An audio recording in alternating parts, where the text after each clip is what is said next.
The Air Land Sea Application Center, commonly called ALSA, produces and publishes multi-service tactics, techniques, and procedures, or TTP, used by the warfighter today. ALSA is more relevant today than ever and produces multi-service solutions to fill gaps in service doctrine and tactics by writing Army and Navy TTP, Air Force TTP instructions, and Marine Corps reference publications such as Cordon and Search, Survival, J-Fire, and Killbox. ALSA has evolved over the years to meet the needs of the warfighter. Conceptually, ALSA can trace its roots back to the close of World War II. General Dwight D. Eisenhower said, "Separate ground, sea, and air warfare was gone forever. If ever again we should be involved in a war, we will fight it in all elements, with all services, and with a single concentrated effort." It was General Eisenhower's desire in 1946 to house the Army Ground Force Headquarters, now known as U.S. Training and Doctrine Command, or TRADOC, at Fort Monroe, Virginia, and the Tactical Air Command, or TAC, which is now known as Air Combat Command, or ACC, at Langley Air Force Base, Virginia, away from the congestion of Washington, D.C., but still maintain their ability to work together. Following the Vietnam War, General Robert Dixon, the commander of TAC, and General William Depew, the first commander of TRADOC, shared the vision that mutual understanding gained between the two services in combat should carry forward into peacetime through a dedicated working relationship. Dixon and Depew realized the demand for an air-land battle team and the need for the doctrine to support it.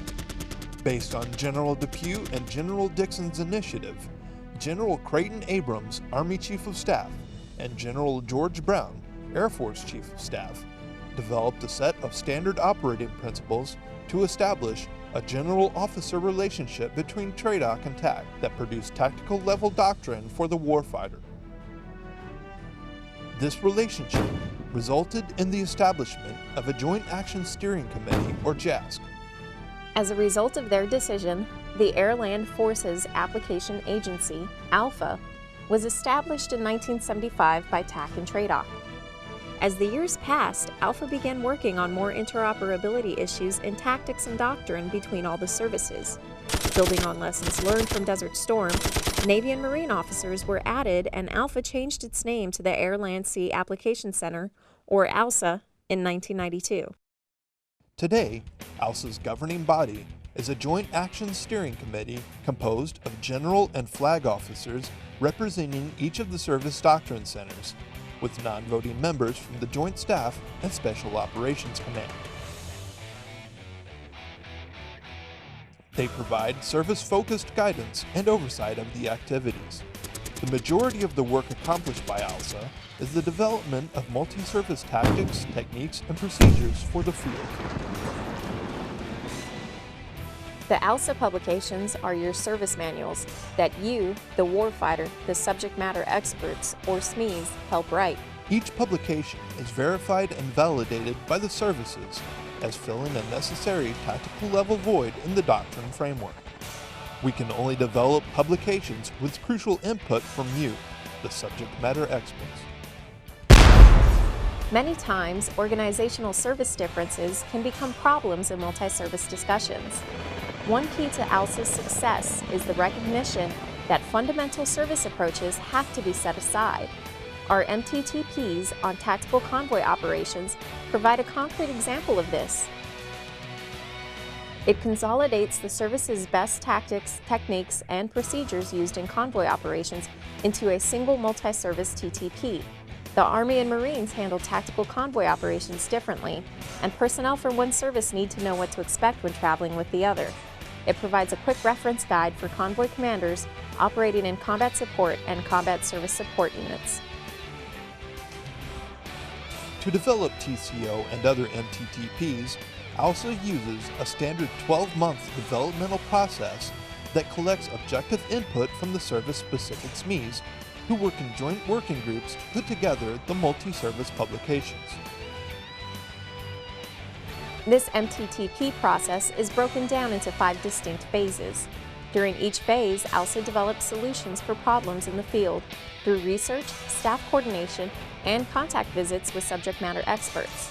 The result is a publication which represents the best solution to a tactical problem in the field.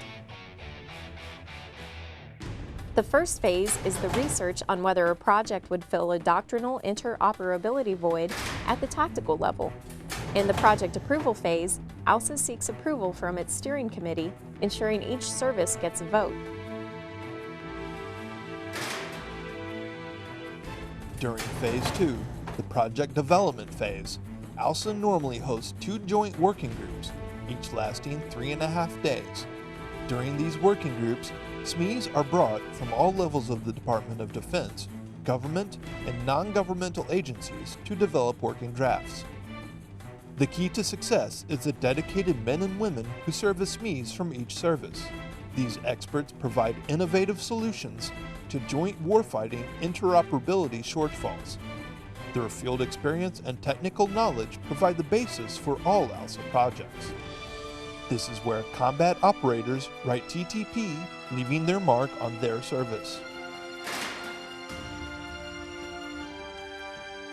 During Phase 3, the Worldwide Review phase, the draft is sent for worldwide review and comment by other SMEs and stakeholders that could not attend the working groups. After incorporating their concerns and adjudicating the responses, the process enters the last phase, command approval. ALSA's continuing mission is to provide multi-service solutions to you, the warfighters, so you can achieve victory as a joint team. Tying the capabilities of each service together and complementing the efforts of our multi-service and joint agencies. We will proudly continue to rapidly provide these solutions focused on the current operational environment, meeting the immediate needs of the warfighter.